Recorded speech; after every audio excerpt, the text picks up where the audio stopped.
Adal эмгек үчүн колун иштеткендердин колу Аллахтын алдында эң таза болгон колдур. Бир күнү Давуд пайгамбар алейхиссалам жалгыз олтуруп өз колу менен темирден соот жасап олтурган эле.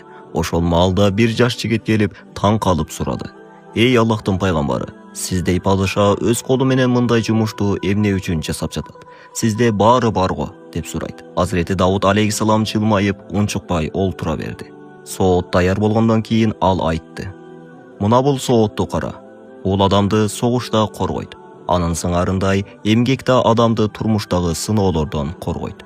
Анан дагы мындай деди: "Аллахтын эң жакшы көргөн пендеси башкаларга жүк болбой, өз мээнети менен ырыскысын таап, абийири менен күн өткөргөн адам." Жаш жигиттин көзүнө уялган жаш толуп: "Эй Аллахтын пайгамбары, бүгүн түшүндүм. Абийир даражада эмес, эмгекте болот экен", деди. Азирети Давуд алейхиссалам айтты: "Ооба, адал эмгек үчүн колун иштеткендердин колу Аллахтын алдында эң таза болгон колдур."